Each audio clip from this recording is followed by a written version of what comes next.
Hi, Pharmacy Practice 1 students. This is Professor Marcus. I'm here to give you a couple-minute overview of how I'm going to be conducting the drug information sessions in your PP1 class.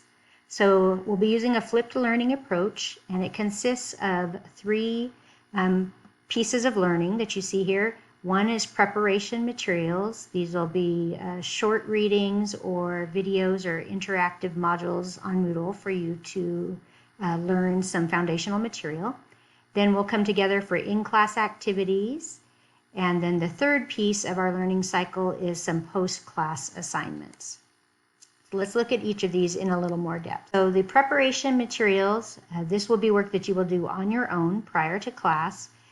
It will be 30 minutes or less of effort. So the materials that I'll curate for you in total will be no more than 30 minutes of preparation time. You, of course, are welcome to slow them down, speed them up, go whatever pace makes sense for you, but their length will be about a half hour.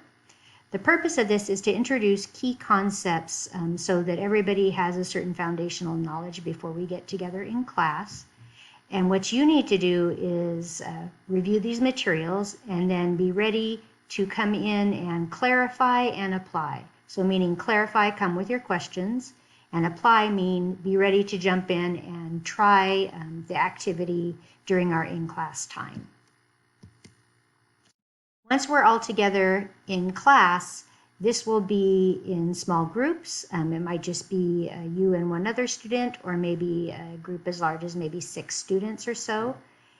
And we will have a time when I will be on Zoom with the whole class, and we will debrief prior assignments, for example, so you can kind of get a closure of the loop on that. And then we'll use the majority of our time to talk about the preparation materials that you completed prior to class, where we'll have some facilitated skills practice. So we'll do some drug information researching together in time. I might break the larger class up into some smaller groups so that you can practice the skills. And then after class has ended, the synchronous time has ended, there will be time for you to essentially try it out on your own. And this will be an assignment that will be posted on Moodle. And this will generally be, for example, answering a drug information question. These are designed to be relatively quick activities as well, so it should take you no longer than 30 minutes total to research and respond. And these assignments are submitted so that we can give you individual feedback. So the way it will lay out time-wise is before class, asynchronously, meaning on your own time.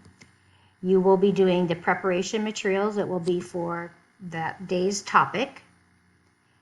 And you will also be reviewing any feedback you got on your previous assignments. So those preparation materials will be available to you by the end of the previous course day, so you'll have the full length of time until the next class period to fit that into your schedule. And the post-class assignments from the previous day will be returned back to you by the Monday before the next class meeting time. Then we'll all get together for the live class time, which will be Portland time local. And then we will debrief that prior topic.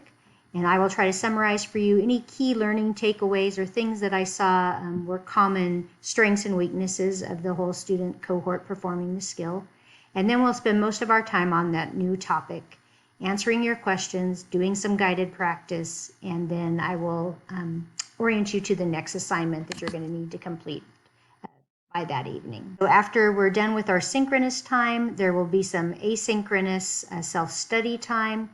So from the time that the synchronous session ends for the day, then you will have that time until roughly midnight that night to submit your individual assignment. And this is just another opportunity for you to apply that recent learning that you did the preparation for, that we discussed in class, and now you'll be able to demonstrate on your own your ability and working towards getting competent in that skill.